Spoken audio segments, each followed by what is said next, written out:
Hoje é terça-feira, 2 de maio de 2023. Eu sou Bruno Amorim, o Jornal do Empreendedor, primeira edição.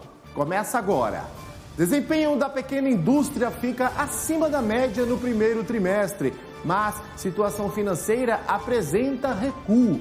Em terras cariocas, o Web Summit estreia fora da Europa e reúne 700 startups. Consumo nos lares brasileiros sobe quase 2% de janeiro a março.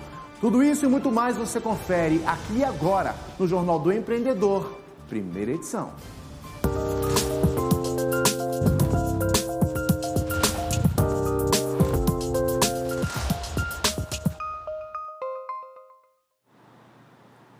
O índice de desempenho das indústrias de pequeno porte no primeiro trimestre do ano ficou acima da média para o período. Mas, mesmo assim, a condição financeira do setor apresentou queda. Vamos ver em primeira mão os dados do levantamento da CNI, a Confederação Nacional da Indústria. De acordo com a CNI, a Confederação Nacional da Indústria, o índice de situação financeira das pequenas indústrias, calculado com base na margem de lucro operacional, na situação financeira e no acesso ao crédito, apresentou recuo de 3,7 pontos na passagem do quarto trimestre de 2022 para o primeiro trimestre de 2023. O índice é o menor desde o primeiro trimestre de 2021, quando a economia sofreu os efeitos da pandemia de Covid-19.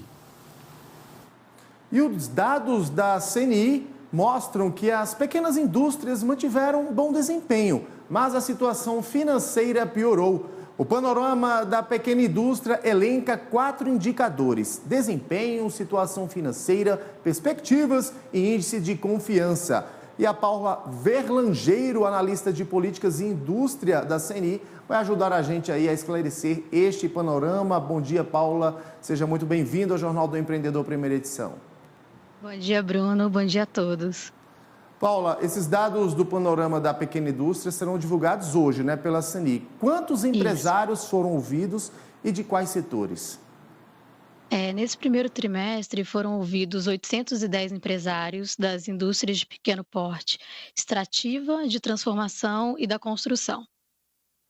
Por um lado, né, Paula, o índice de desempenho das indústrias de pequeno porte tiveram aí um desempenho positivo. Já o de situação financeira apresentou recuo. O que justifica esse movimento? Bom, os principais resultados da pesquisa, eles mostram de fato, né, que o empresário nesse primeiro trimestre está menos confiante e que está elencando uma piora da situação financeira. Isso ocorre por conta da desaceleração da atividade econômica. Então, é previsto que o Brasil e o mundo cresçam menos esse ano. Isso faz com que os empresários fiquem menos confiantes, mais reticentes. E a piora da situação financeira está muito ligada à situação das taxas de juros elevadas. Então, isso acaba encarecendo, né, o custo do crédito e os empresários ficam também mais analíticos na hora de tomar decisões importantes. E aí a necessidade, né, Paula, digamos assim, da reforma tributária avançar no Congresso Nacional, né? Sim, com certeza. E é justamente isso que você falou, né? Nos falou aqui, né? Essa questão das taxas de juros, ela acaba impactando e muito, principalmente os pequenos empresários, os pequenos empreendedores, né? Isso. As taxas de juros já estão elevadas desde agosto do ano passado, e isso faz com que os empresários pensem muito e fiquem num compasso de espera para a tomada de decisões como investimento, novas contratações, compra de maquinário. Isso tudo está muito ligado às taxas de juros, né? E o empresário de pequeno porte, ele acaba ficando mais vulnerável e ele tem menos condição de fornecer garantias aos bancos, então também é um acesso ao crédito mais dificultado. E são empresários e empreendedores, né, Paula, que acabam sendo impactados de diversas áreas, diversos setores, né? Exato. Paula, quais são as perspectivas para a pequena indústria? Bom, é importante lembrar que essa pesquisa, né, o Panorama da Pequena Indústria, ele traz indicadores da situação atual e indicadores futuros. E aí, nos indicadores futuros, nós temos as perspectivas e para os próximos meses, né, as expectativas elas realmente estão menos favoráveis. O empresário ele está num compasso de espera maior para realizar todas as decisões e muitas vezes até postergando determinadas decisões aí por conta da situação atual da economia. É uma pesquisa que acontece a cada 3 meses e que são ouvidos aí vários empresários de diversos setores em todo o país, né, Paula? Exato. A previsão agora para o segundo trimestre do ano é de boas expectativas, qual é a previsão? Então, a previsão para o próximo trimestre é que a gente tenha ainda uma melhora maior do desempenho, né? O desempenho melhorou, mas tem potencial de melhorar ainda mais. Nós esperamos que, com algumas medidas aí que o governo vem fazendo para melhorar o acesso ao crédito para o pequeno empreendedor, a situação financeira ela melhore, né? Essa percepção do empresário melhore. E com relação aí aos principais problemas, nós também esperamos que os empresários comecem a assinalar outras questões e que as taxas de juros percam aí algumas assinalações, né? Porque atualmente elas estão muito em alta, os empresários estão assinalando bastante, mostrando que estão realmente insatisfeitos e que estão sendo, de certa forma, prejudicados aí pelos juros elevados. E empresários não só do setor de serviços, mas também da agricultura, de bares e restaurantes, no geral, todos estão sendo prejudicados, né, Paula? Exato. Como é que a CNI vem atuando, vem trabalhando para que projetos que tramitam lá no Congresso Nacional, de fato, saiam do papel e venham aí a ajudar toda essa cadeia produtiva aqui no país? A CNI tem uma área aqui de defesa de interesses que articula e leva todas as demandas aí do pequeno empresário industrial à frente. Então, nós escutamos os empresários e, na verdade, assim, a porta de entrada para que a gente consiga entender melhor os problemas da indústria é a realização de pesquisas como o Panorama da Pequena Indústria. Então, nós escutamos os empresários, vemos onde eles estão sinalizando quais são os problemas que eles sinalizam, que eles elencam nas primeiras posições, e aí pegamos essas demandas e levamos para a nossa área de assuntos legislativos e executivos, que trabalham isso direto com deputados, com senadores, então nós atuamos ativamente aí nos principais problemas que os empresários nos mostram por meio das pesquisas. Perfeito. Paula Verlangeiro, analista da CNI, quero agradecer aqui a sua participação ao vivo com a gente no Jornal do Empreendedor, primeira edição. Muito obrigada, Bruno.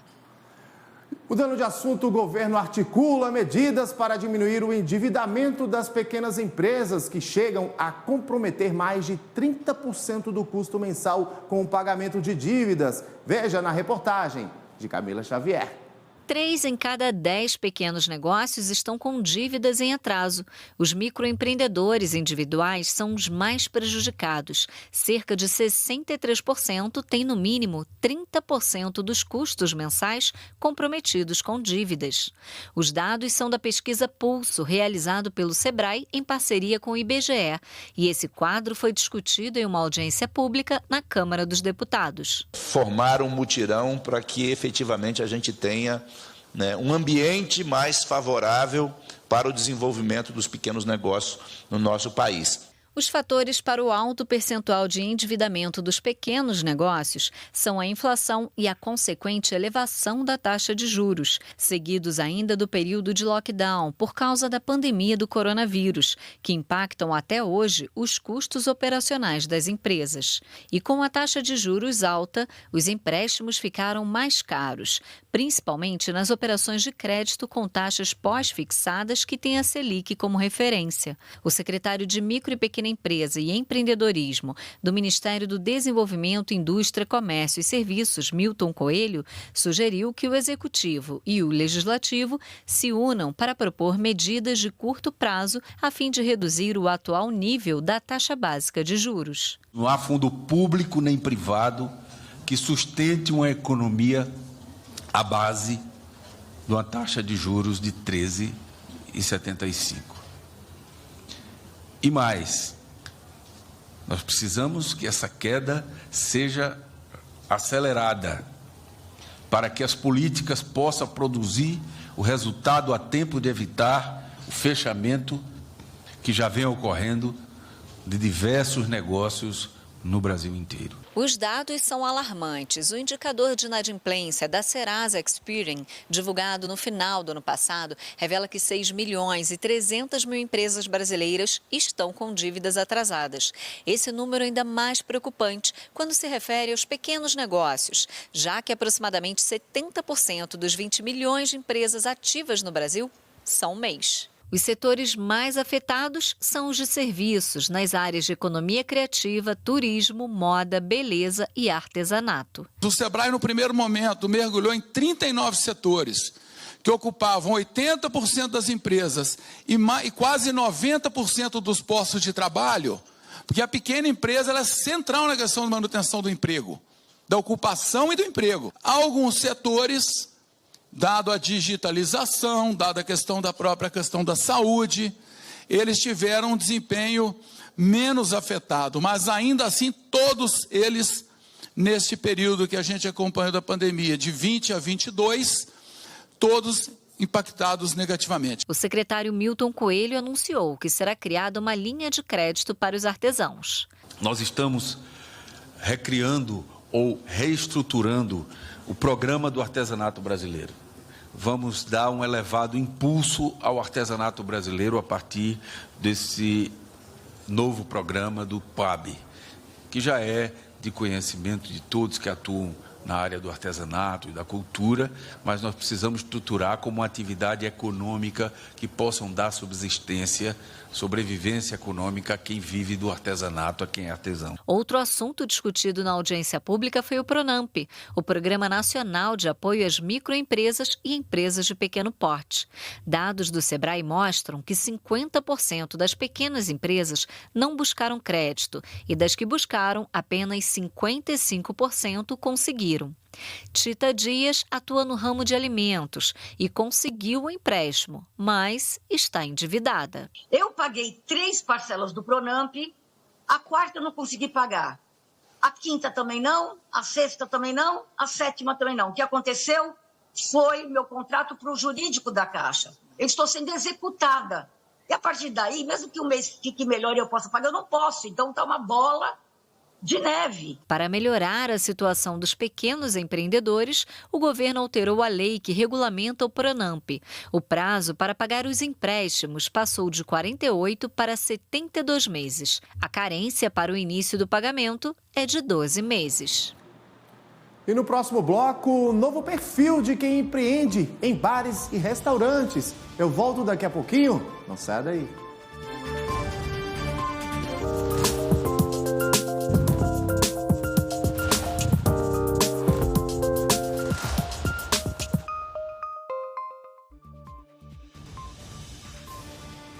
Estamos de volta com o Jornal do Empreendedor, primeira edição, ao vivo e para todo o Brasil. O Rio de Janeiro é palco da primeira edição do Web Summit, que acontece fora da Europa.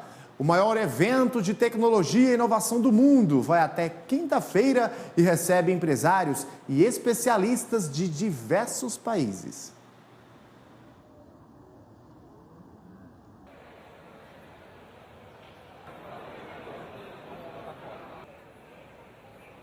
O mais esperado deles é sobre inteligência artificial. São 300 palestrantes, mais de 700 startups inscritas e mais de 17 mil visitantes. Os ingressos custam entre R$ 900 e R$ 1.500. O custo está ligado à relevância do evento. Para participar, as empresas precisam se encaixar perfeitamente no conceito de startup. Oferecer uma solução inovadora para um problema real que já existe. Fazer usos da tecnologia, impactar positivamente a sociedade e ser escalável no mundo todo. A inserção no mundo digital foi o ponto de partida para lideranças discutirem o futuro dos pequenos negócios. O encontro foi na sede do Sebrae, no Paraná. O espaço foi aberto em Curitiba para as boas energias e brincar ao acompanhar os painéis, dar risadas, faz também parte deste treinamento. Afinal de contas, o bom humor, que provoca a criatividade, a felicidade durante o trabalho, também são caminhos que podem nos levar ao sucesso. E o presidente nacional do Sebrae, Décio Lima, foi logo deixando recado aos participantes. Eu estou aqui para dizer para vocês que vocês não são pequenos. Vocês somos os grandes desse país. A declaração é o resumo de uma realidade. Hoje, micro e pequenos empreendedores são responsáveis pela geração de 72% dos empregos no país, segundo o Sebrae, e correspondem a mais de 90% das empresas brasileiras. É um país pronto para novos negócios, terreno fértil aos pequenos e micro do setor. Aproximadamente 300 dessas lideranças vieram de várias cidades para participar do 15º Encontro Sul-Sudeste das Micro e Pequenas Empresas. Em discussão e como tema principal, o mundo digital e o crescimento do seu negócio.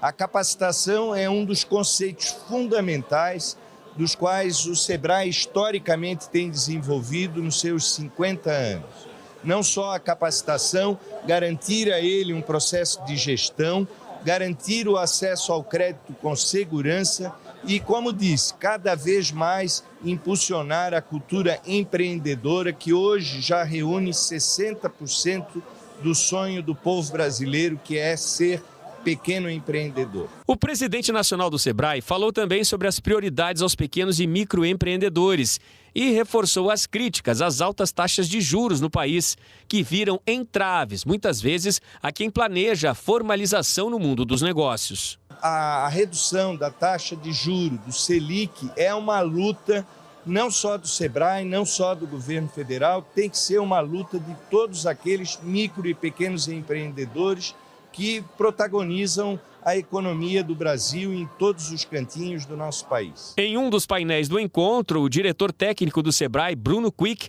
lembrou dos desafios e dificuldades ao setor durante a chegada e o avanço da pandemia. Nós identificamos 39 setores, ontem a gente mostrou isso lá na audiência, né? Até vale a pena mostrar, eu nem trouxe, que é o César, que é a estrela aqui hoje.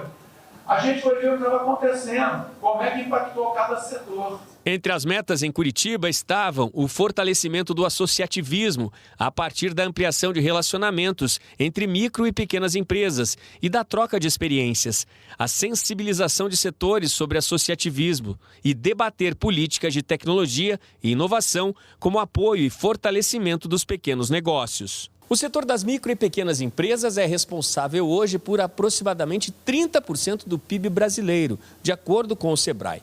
Corre para o crescimento, corre para o futuro.